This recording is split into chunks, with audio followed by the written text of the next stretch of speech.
This is something that needs to be spoken about more, about women's health and what we go through and all of those sort of things. A conversation of really choosing what's best for you and how, even if it's like a physical surgery or even like a soul surgery, you know, when we go through pain. It deepened my spiritual connection in that I wasn't going to allow that to be sabotaged because of the medication, and it opened up an awareness of what's right for me, what's not right for me, and how do I bring voice to something where I'm already feeling disempowered and vulnerable.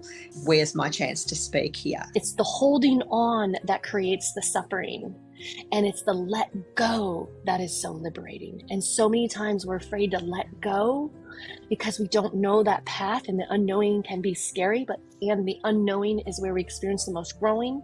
It's all about going deeper and being curious every time you're feeling any pain, for me, and realizing that your body is never trying to hurt you, it's never trying to harm you, it's never trying to upset you, it's always trying to help you and to make you better. Everything is the detox. To set values and parameters for our women who have gone through. Although each one of us has an individual experience, each one of us is still losing a very sacred part of ourselves. And to be able to honor it and recognize it as sacred, even within the medical system, even within the surgery room, would be a much helpful way to support women. Hey everyone, it's Sophia from Sacred You. Thank you so much for being here. A quick message before we dive into today's discussion. You may have been watching our videos, but have not had a chance to hit that subscribe button. So if you have gained value from our conversations, from our channel, it would be so appreciated for us if you would hit that subscribe button below right now and even give us a like. What that means is not only does it allow us to grow our subscriber base, but it also allows us to bring in even more guests for you to listen to. And you will be one of the first ones to be notified. So please hit that subscribe button and let's get started on today's wonderful panel discussion.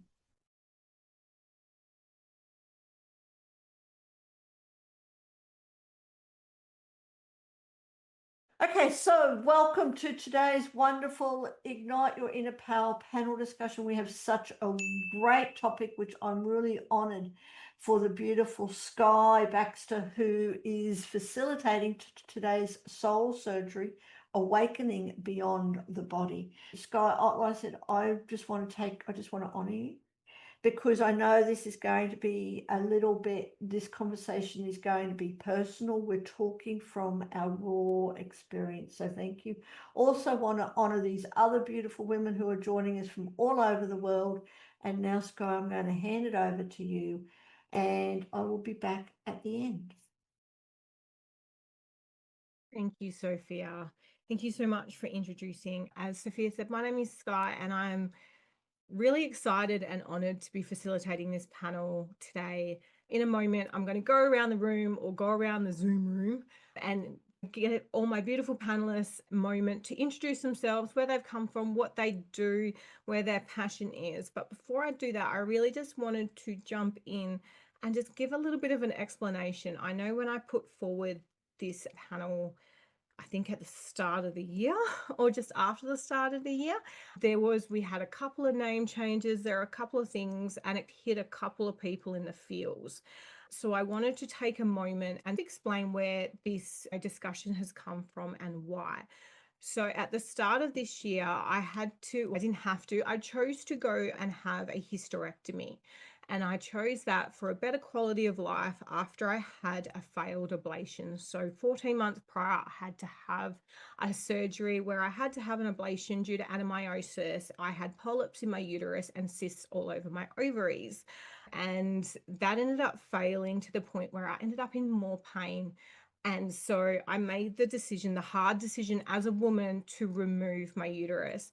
And I found, because I'm a part of quite a few different spiritual communities, as well as a healer myself, when I would talk about these things to, say, spiritual leaders or other women as well, I got met with a lot of opinion of, oh no, don't do that. All our bits have a role. Keep fighting, all of those sort of things. And I really felt like within the spiritual community, as well as the medical community and Western medical world, that no one was actually really listening to me and what was happening inside myself. I had these beautiful people like, oh, don't do that, keep fighting, all this sort of stuff. And meanwhile, I'm exhausted. I'm in so much pain.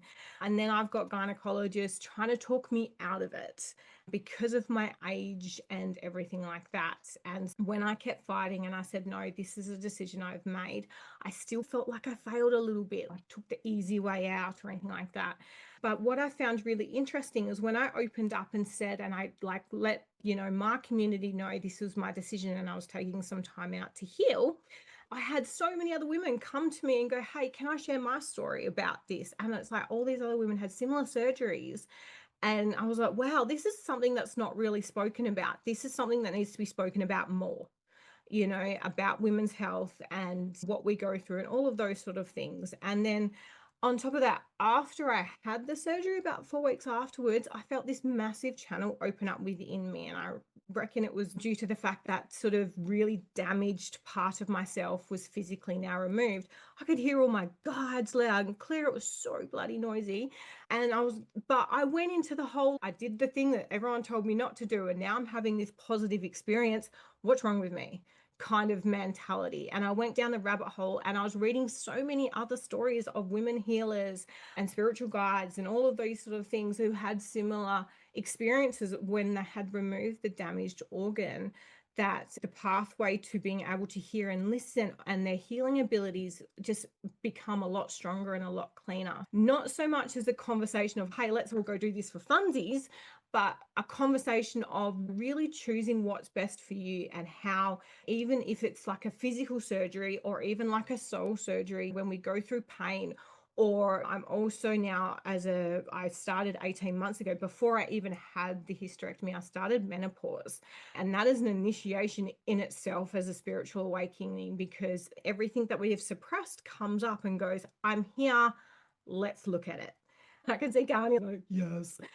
But no one talks about it. No one talks about perimenopause. No one talks about how we heal from these surgeries. No one talks about these awakenings that we have once we go through that hard thing and we end up transcending that next level. So I really wanted to bring everything in today and go through with these 4 beautiful women as I ask some really cool and on point, maybe personal questions about these topics and how they can actually be an awakening or an initiation to your next level. Enough about me. I'll get to a bit more about what I do at the end. So I really want to start introducing my beautiful panelists now, starting with Becca. Becca, take yourself off mute and introduce yourself. What do you do? Where you come from? All of those things. Yeah, sure. Hi, everyone. I am Becca. I'm originally from London, England, but I live now in Canada. So it's midnight here. So if I'm looking tired, that is why. I do just a long list of healing stuff that would take way too long in an introduction. So very much just energy work, massage, crystal healing. I also do things like tarot cards and oracle cards, divination things. But my absolute favorite right now is something called Akashic Records, where I coach people to go into their Akashic Records, which is like your very own library, everything you've ever done, ever could do. And it's just such an amazing experience to go with people and to discover anything and everything. That's probably going to come up in our discussion. There's a lot of questions being answered with people that I've taken into the records, because a lot of this is to do with that. Thank you so much for having me, everybody. I'm excited to do this panel with you guys. Awesome. Thank you so much, Becca. And oh my God, I love that, especially with the Akashic Records. I had a friend gift me an Akashic Record reading before I actually had surgery to try and help me. And oh my God, like it was said in there that before I even incarnated into this timeline, that I was the one to actually go through this procedure and go through this sacrifice. And in doing so, I will be healing not only the sexual trauma that I went through, but the sexual trauma from timelines previous to me.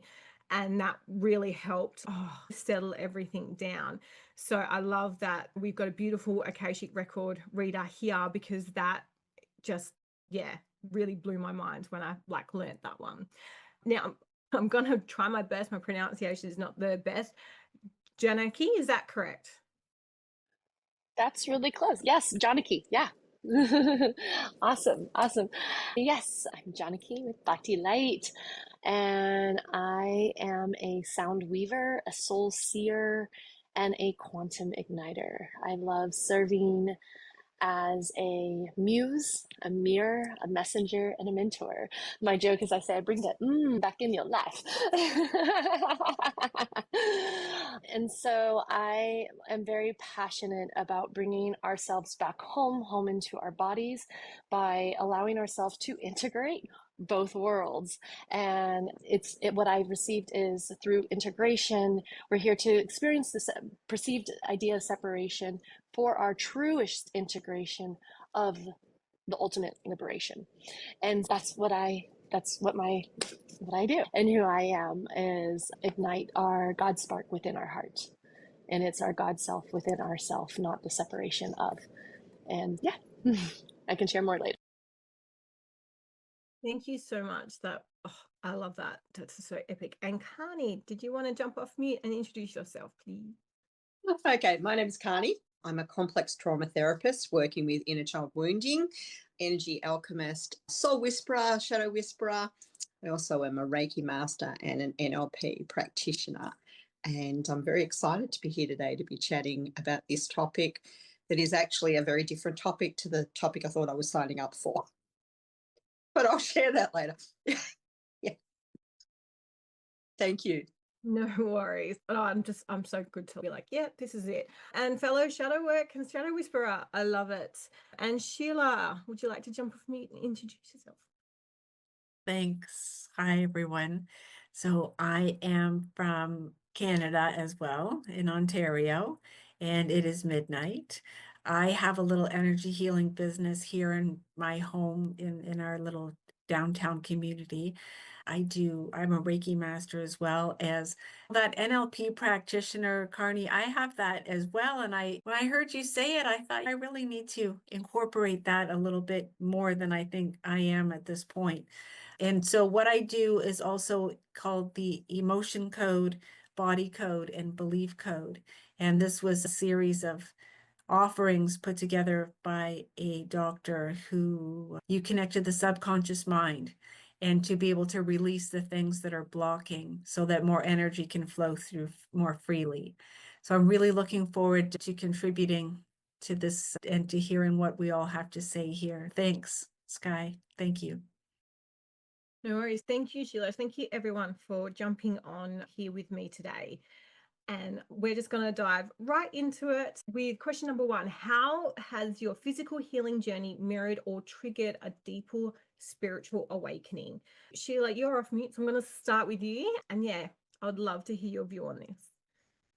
So I love this question, and I'm really fortunate that I get to answer it. For about 10 years there, 20 years ago, I was walking with 2 canes because I had some very severe back pain. So I had been to many different doctors, unable to find any solution. So there was a physical injury, so there's physical trauma there. And it was only after my physical therapist said, I think it's time for you to pursue another treatment and go to a lady who does Reiki. And I had never heard of Reiki. I didn't know what it was. I was afraid of it. I thought something might happen. So it was good for me to have those apprehensions at the beginning, because it's helpful how a lot of clients have apprehensions now. But I'll tell you that within probably 4 Reiki sessions, the back pain was completely gone. I didn't even realize that the body stores trauma down there. So it really helped me to understand that the body is really capable of healing itself. And it's also capable of injuring itself or believing that it's keeping the body safe by keeping it in a state of pain and heightened awareness. So it was really helpful for me. It was a big catalyst. My own physical healing led to my my spiritual path to where I am now. So I really thank you very much. That was a great question. Awesome. Thank you, Sheila. And yes, that is very true. Our body stores our unsuppressed emotions and traumas in different areas, and they can be manifested as pain and disease and breakdown of those sort of body parts and organs. So, Karine, did you want to jump off? Do you have anything to add?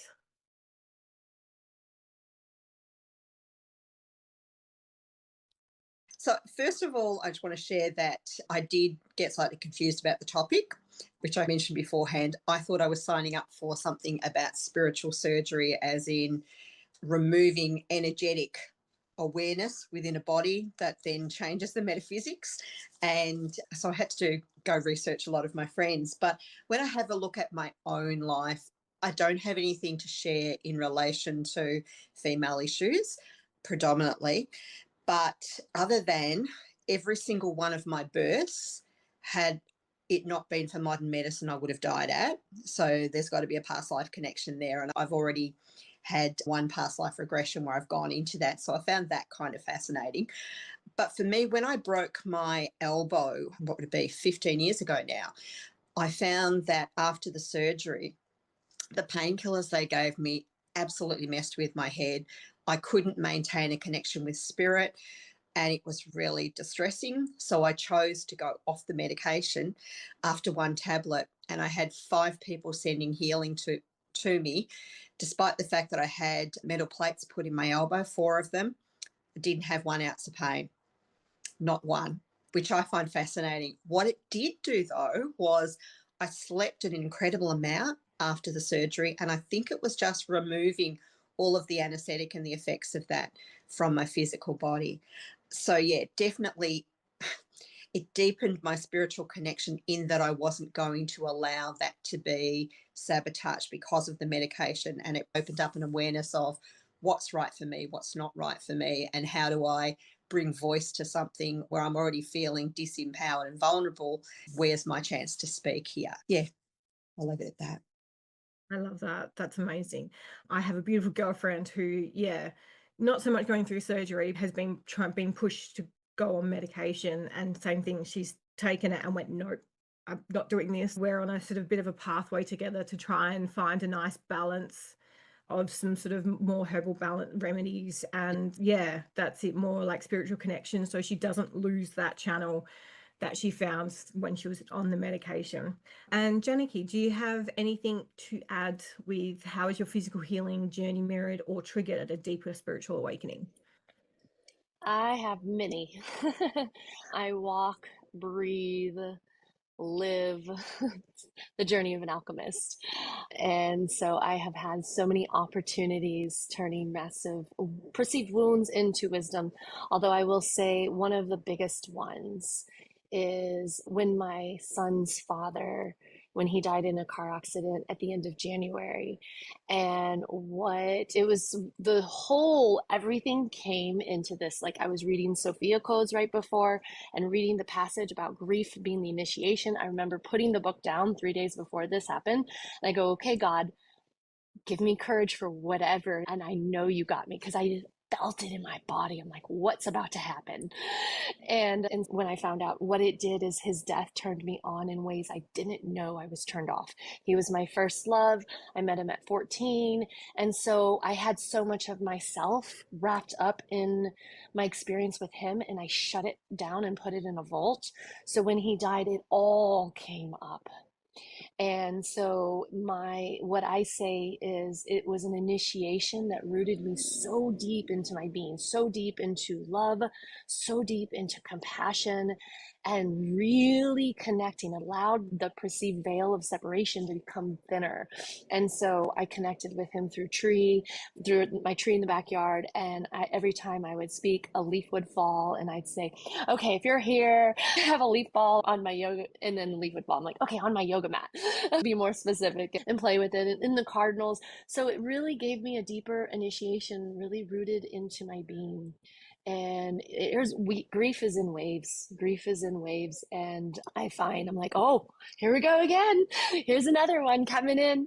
And each time what I witness, because I'm now in this two worlds type of thing. So another valley deeper than I've traveled before. So it's cracked me open in ways. And the message I received is when we allow ourselves to break down and break through, we crack open. And then when we crack open, first of all, by breaking down, breaking through, we let go. And by letting go is where we expand.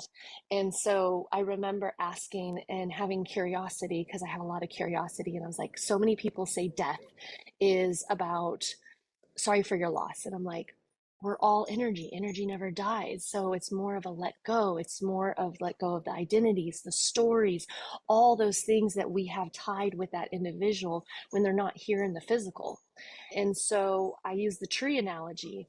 And I remember after his memorial, it was in my devotional practice. And as I was saying, thank you for expanding my heart deeper into myself and rooting into my being. Hundreds of leaves fell from the tree. And right then and there, that's the message I received. It's the holding on that creates the suffering. And it's the let go that is so liberating. And so many times we're afraid to let go because we don't know that path, and the unknowing can be scary, and the unknowing is where we experience the most growing. And so it roots us and expands us. And yeah, so I received so many transmissions through my life experiences, and even like the deep valleys. I'm like, wow. That's where I received recently when we're in the valleys, because we're meant to travel through the valleys and the mountaintops. And when we're in the valleys, that's where we receive our gold. That's where the gold is hidden under the dirt. You may get dirty and it may seem heavy. And then we travel into the mountaintops. And when we're in the mountaintops, that is where we see the gold that we have received. So that's why life is a rhythm. So that's the message I've been receiving recently through my lived experiences. I love that. Thank you so much. All I can see now is trees with leaves falling, and it's beautiful. Every time I say that now, I'm gonna know that there's a message in there. Becca, is there anything you would like to add? Wow, everyone's had such beautiful answers, and I think my one's probably going to latch onto each one of those a little bit. So for me, I've always found that any physical pain, any physical problems, whether internal or external, have always come down to something emotional or mental, something happening in my life.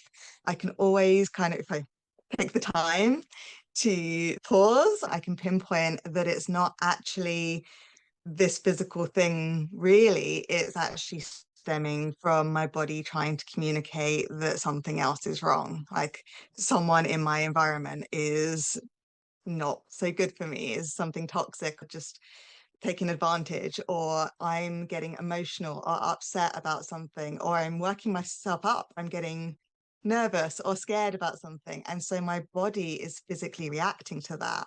And so I found that over the many years, I will stop and I'll think, even something like a twisted ankle, it was telling me to slow down. It was telling me to pause, to have a rest, because sometimes I don't take that time for the self-care.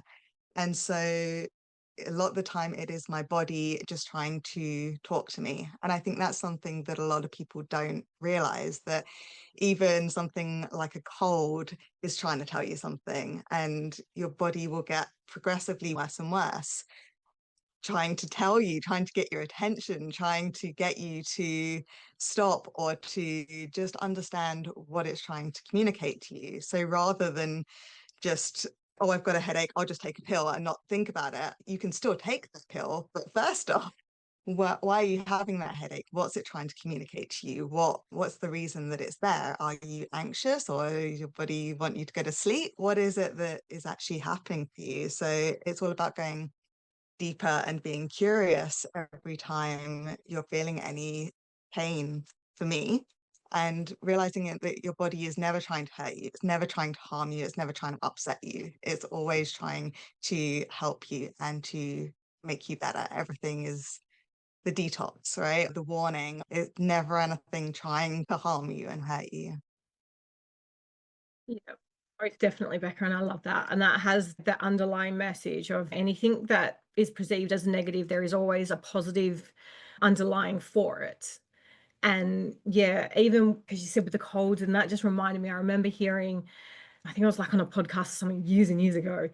And it was one of the guys was like, would say, like, when you say things to yourself, you know, that I don't have the time to be sick, or I don't have, and I'm too busy, and all this sort of stuff, your body will ultimately throw a cold or throw a flu at you to force you to stop. As if this is the only way that you're going to stop, then this is what we're going to do. So figure it out. So it is very much that your body is always trying to communicate with you at all times. Awesome. And since you finished off, Becca, we'll just keep going, hey? With the next question, what limiting beliefs around womanhood did you have to confront or release post-surgery, if you've had surgery, or anything that's popped up through your journey being a woman in this world?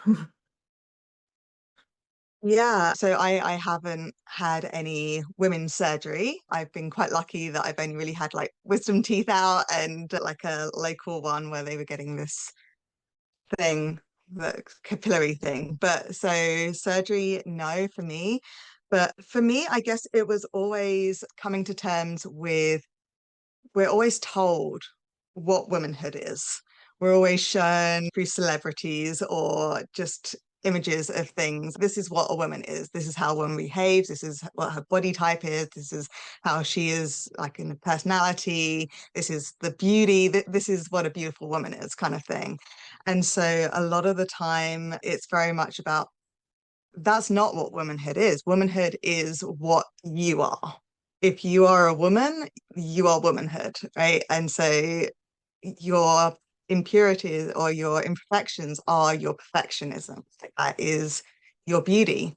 And so it's very much coming to terms with the fact that people and society are going to tell you what you need to be, but it's all about learning to go within and finding who you actually are and to befriend yourself, to like yourself.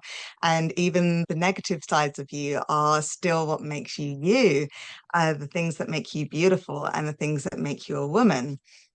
So it is the limiting beliefs that people will have is things that society or themselves, or if we want to go into past lives and stuff where things happened in past lives where you were told you're not a woman because, or you're not feminine enough, or you're not beautiful enough, or whatever it is. But it's never like that. And even like for clients, I've had clients with very bad like body dysmorphia kind of things where they really hate their body to the point where they want surgery to change that.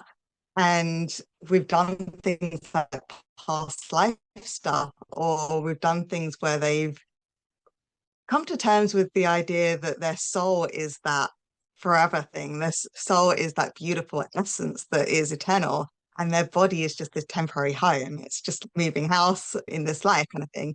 You're always going to be changing bodies. The body that you have is to give you lessons, is to help you through things. And so a lot of my clients that have these body image things, they very much come to terms with the fact that their body is their temple. And that is a beautiful thing to go from absolutely despising, not even looking in the mirror, like they won't even look in the mirror, they hate everything about themselves, to coming to terms with that and to embrace themselves and to tell their body that it is loved and that it is safe and that they will look after it now for the short time that their soul embodies it. And that's just such a beautiful thing to experience.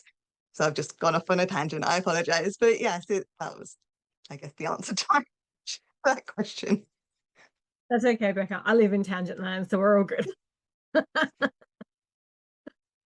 Alrighty. And Karnie, is there anything you would like to add or follow on from? There is, thank you, Dal. So I want to talk predominantly, I haven't had any massive surgeries in relation to womanhood. However, I know that childbirth brought up a lot of things for me. I remember distinctly my first child 38 years ago, going in with the birth plan. And in the birth plan, there was no consideration 38 years ago that things might be outside of the norm.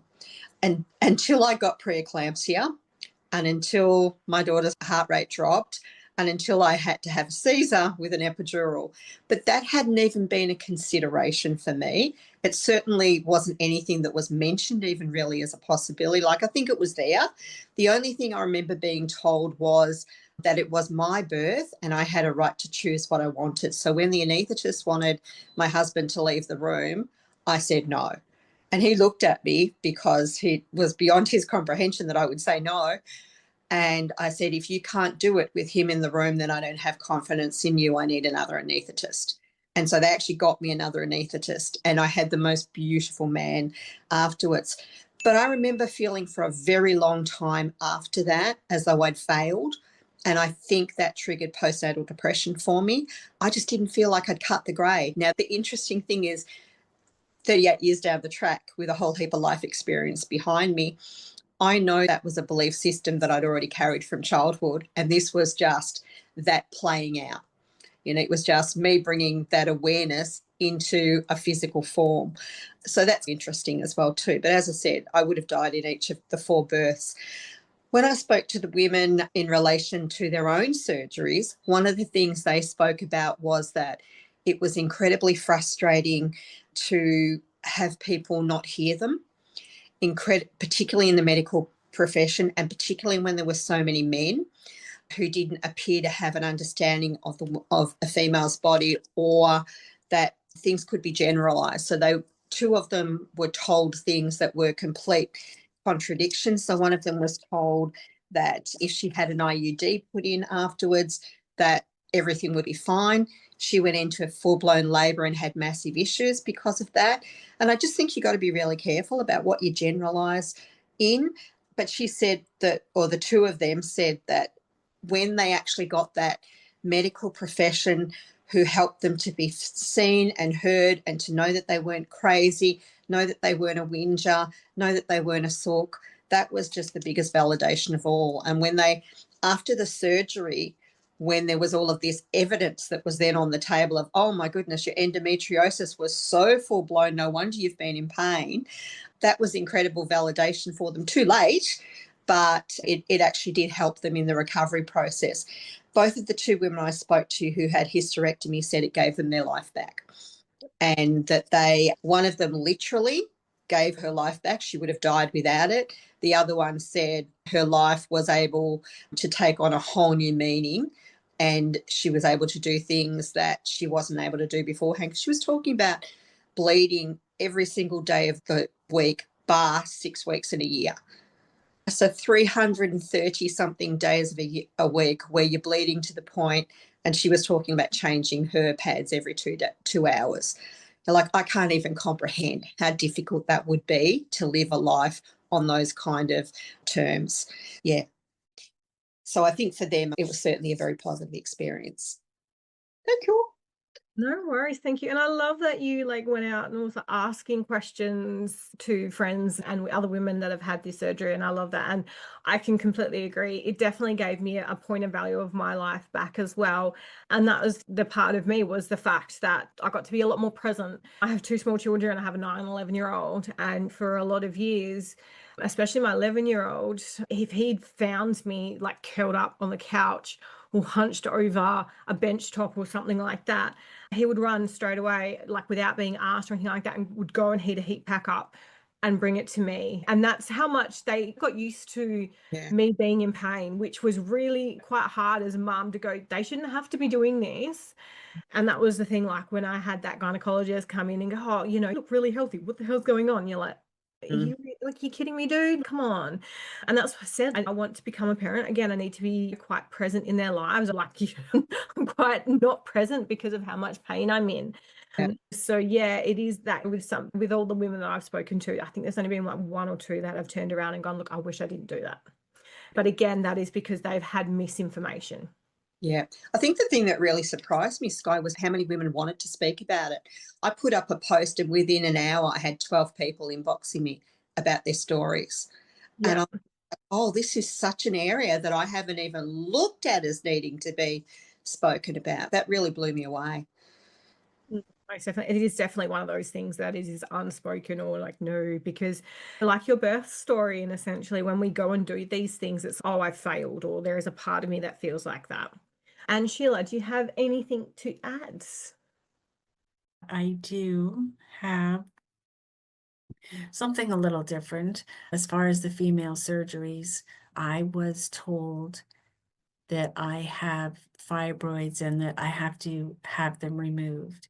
And that was right around November 2021, there was a lot of uncertainty in the world, and I just didn't go ahead with it. And I'm quite clear that it's not bothering me. And even though I've been back for a checkup and it's growing, I'm sure there's multiple ways to deal with fibroids. I don't want to do the surgery.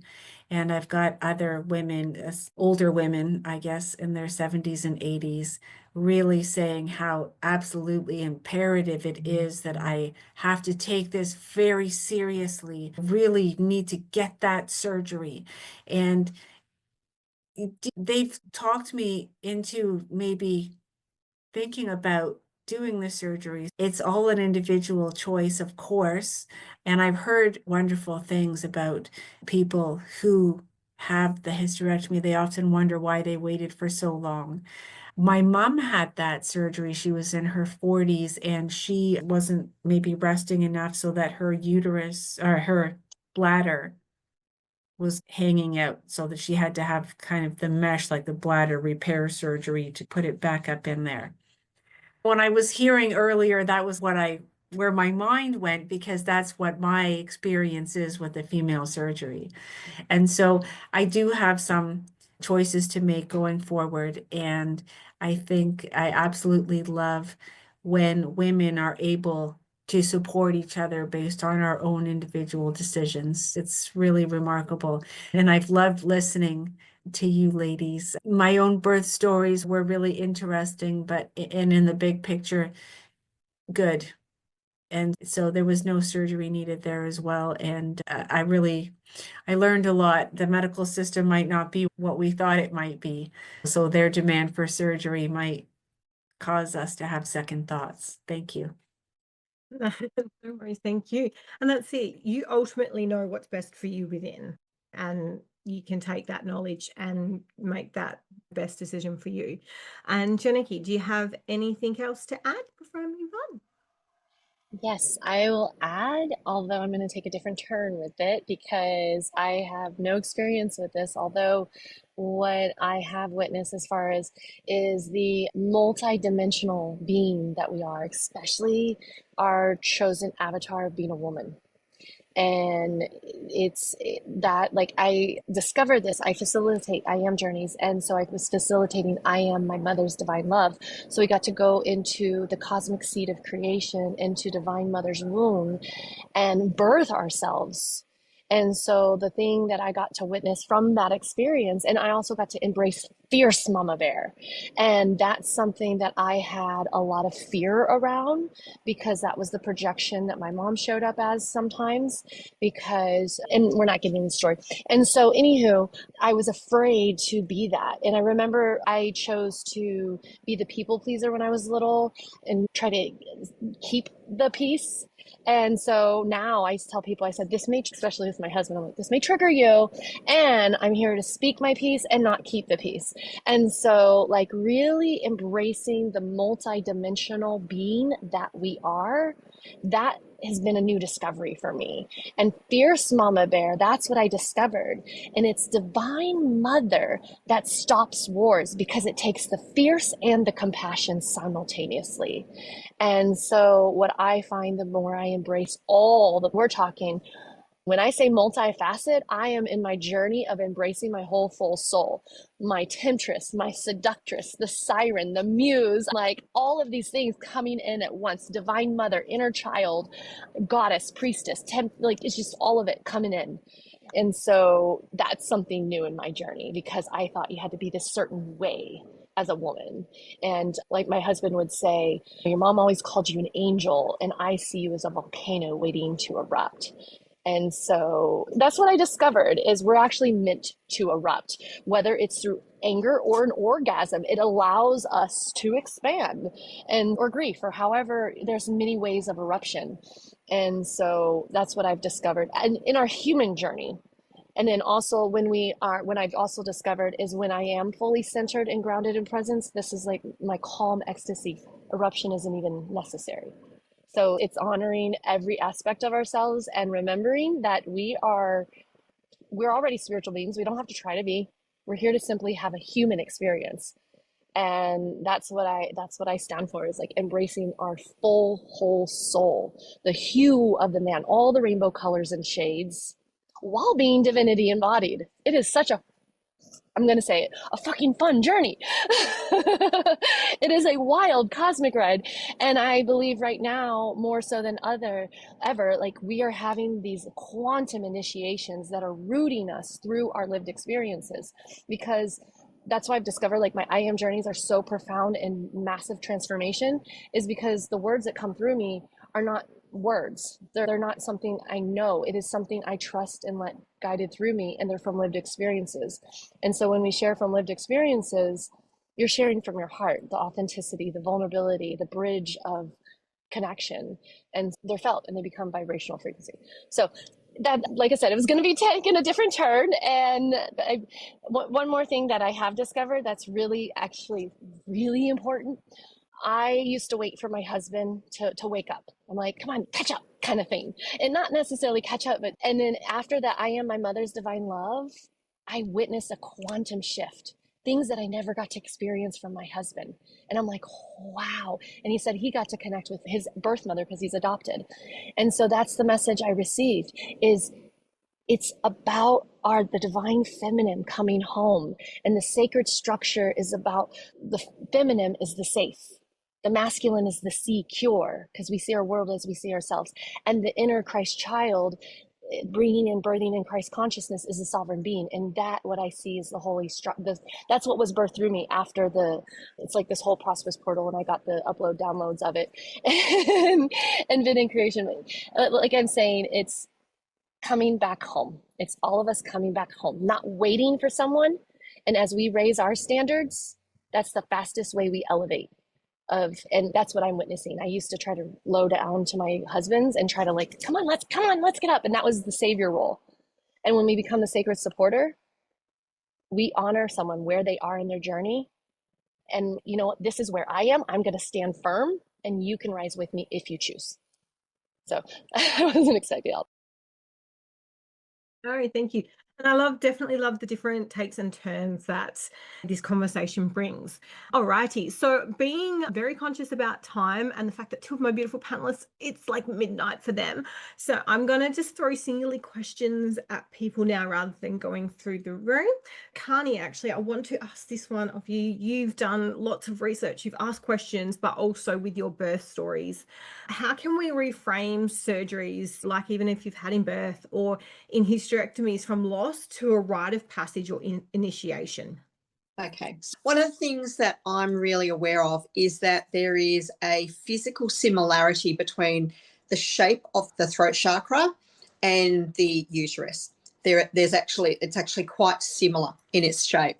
And when I'm working with women, I often ask them to put their hands on their womb to tap into their truth and to know what's really going on for them. The interesting thing is that when they've actually had a hysterectomy, they can still do that. Like the energy is still there, even though the organs have been removed. And people are often really quite surprised by that. So that would be one of the main ways that I would speak about it as being a rite of passage. If you haven't lost the truth of who you are, it's just there's more space in there now, but the energy of your essence of being is still there. The women I spoke to spoke about it being delightful not to have a period anymore, not to have pain anymore, how wonderful it was to have energy. And one of them spoke about how she'd woken up from other surgeries around endometriosis and working with her fibroids before. And initially she'd had this massive period straight afterwards. To wake up and know that there wasn't a period, she said, it was my favourite wake up in the world, which I thought was so cute.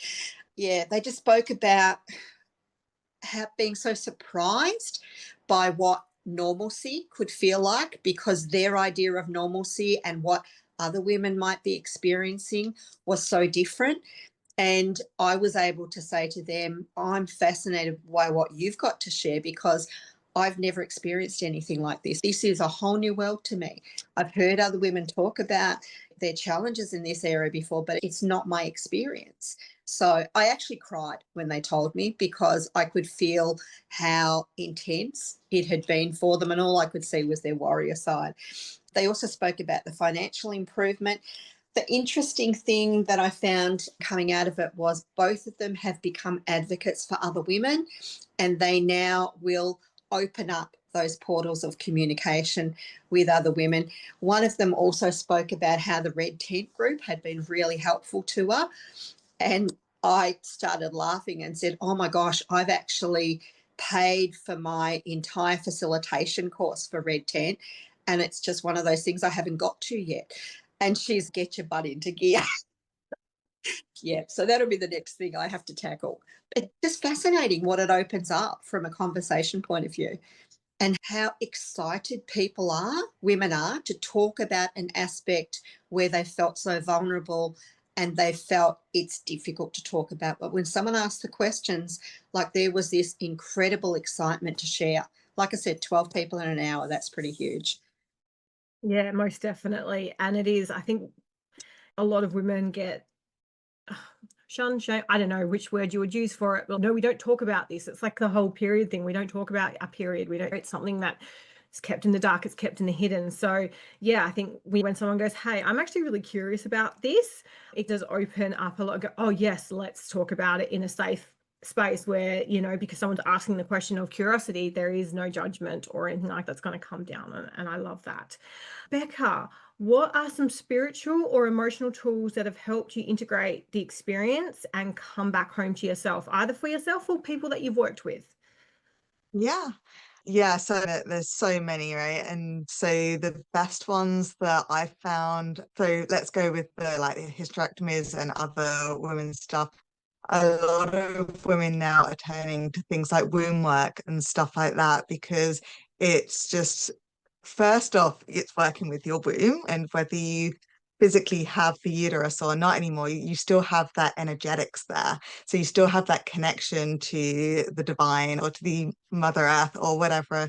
You still have that portal there. Like, your uterus is a portal, right? So you still have the energy there, even though the physical thing isn't there. So you can do things like womb work to still connect to that energy, still feel that femininity within yourself, even though that physical part is no longer there.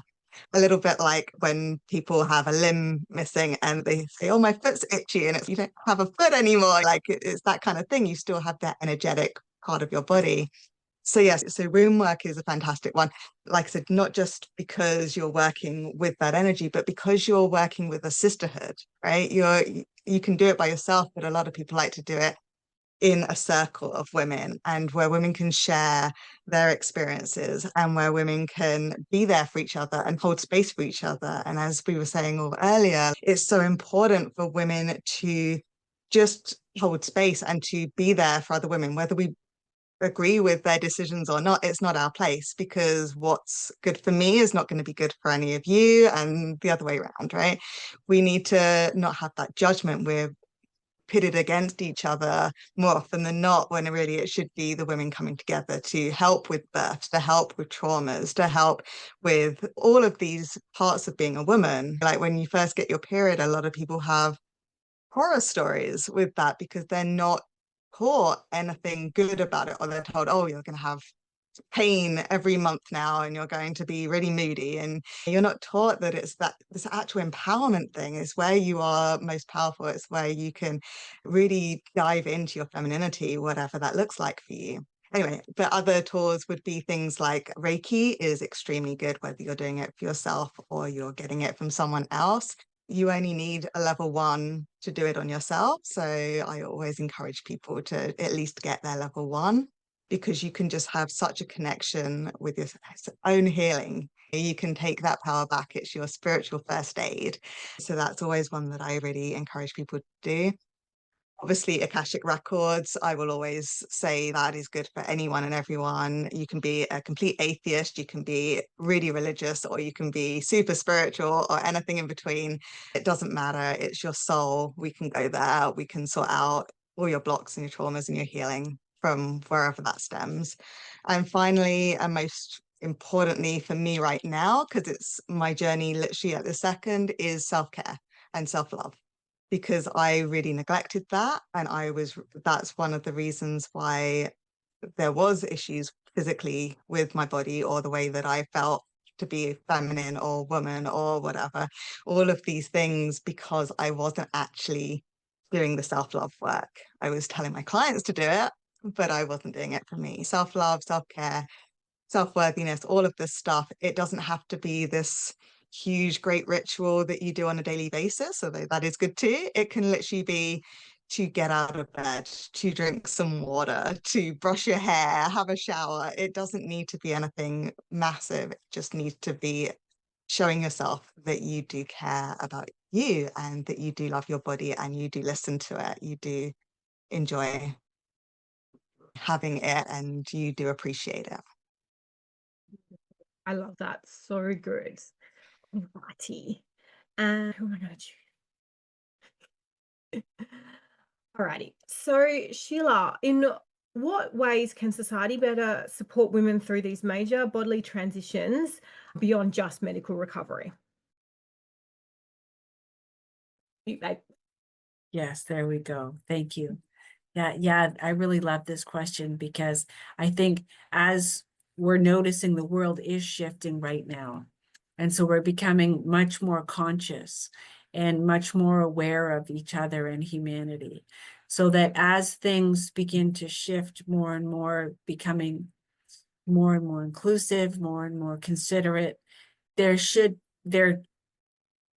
can now be more recognized programs where it actually becomes like a ritual, like a celebration, like a rite of passage, if you wanted to do like a maiden, mother, and crone ceremony, where as you shift into this new consciousness, there's other countries where they wrap the woman in all kinds of cloth.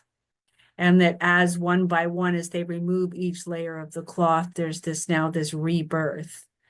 And so that to set values and parameters for our women who identify or who have gone through collectively, although each one of us has an individual experience, each one of us is still losing a very sacred part of ourselves. And to be able to honor it and recognize it as sacred, even within the medical system, even within the surgery room, would be a much helpful way to support women. Beautiful. I love that. And Janaki, what would you say to a woman who's about to undergo this surgery or any other surgery and is scared of losing herself inside of this? I actually love this question. I would say it's okay to lose yourself because sometimes we require that journey so you can remember who you are. Because when we have that perception of losing ourselves, we find ourselves. And let her sit with her fear. Let her ask her fear, what is the message you're giving me? And say, it's okay that it's okay, fear. It's okay. And I can persevere. Just letting her really embrace that and asking herself, what is she afraid of losing? What is she afraid? And how has that served her? And what would happen if she no longer had that identity? And yeah, because we really don't lose ourselves. It's a let go. It's a let go. And I'm discovering again in my journey, it's the clearing. How are we able to have more expansion if we're holding on to so much? Yeah. I love that. That's beautiful. And the beautiful Karnie had something she wanted to add with one of the questions that didn't get around the room to her. So Karnie, the floor is yours. Go for it. It's interesting how when other women talk, all of a sudden your own stories come to the surface and you go, oh, I wish I'd said this. When I was 40, my son's dad was sent back to Sri Lanka by the immigration department. And we were at the airport saying goodbye. It had been quite a difficult experience. I'd said goodbye to him, turned around, was waiting for him to walk through the gates, and I heard my stomach scream, no. And I looked around thinking someone else had screamed no, and there was no one around. And I heard my stomach scream no again. And I'm like, oh my gosh, I'm losing the plot. So I drove home crying the whole way, sat down on the staircase, felt myself leave my body and look down at myself. And I'm looking at this woman sobbing her eyes out going, what is wrong with you? I know you're sad about him going, but there's another plan. What's wrong? And there was just inconsolable. I was like that for 10 days.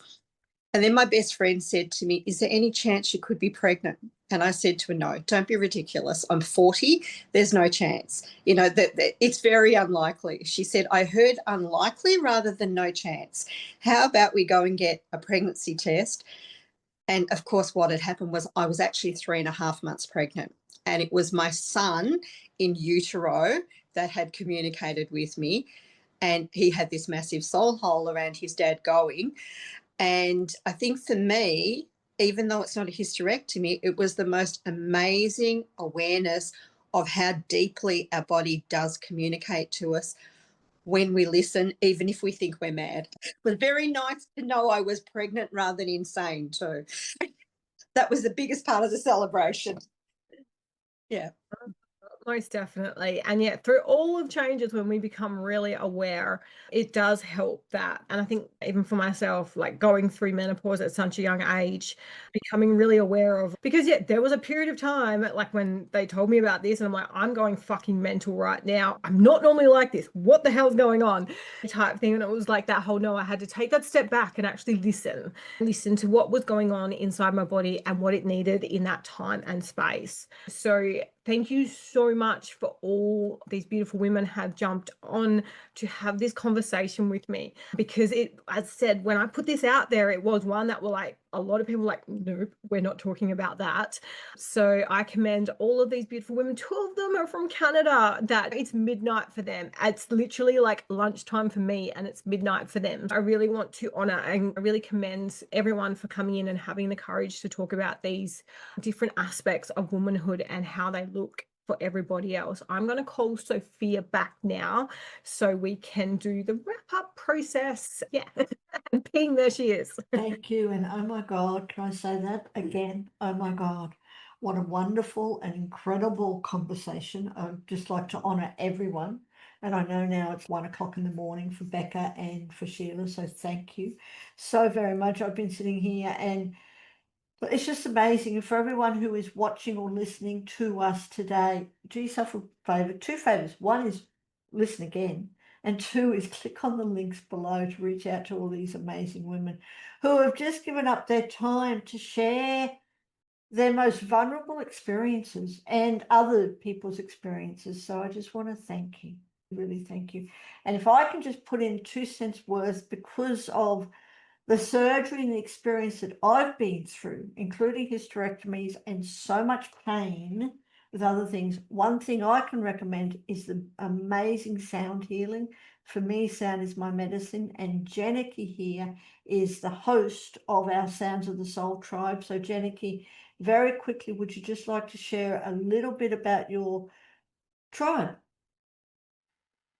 Yes, it is all impromptu and in the moment. So it's whatever is channeled through me. And it is really fun. Not one journey is the same. I don't even know what's going to come through. That's the fun part. And I received massively. This is why I continue. And so I love being God's muse, playing and singing music. And that's where I receive my transmissions. And one of my things is it's the journey back home. It's the journey back home. And so it supports bringing our head and heart into an alignment and in coherence where we can be tapped into our true self, the highest version of ourself. And once we experience that in the quantum realm, then we start bringing in that magnified field into our awareness. And I see this all the time, and it is amazing, and it is so fun.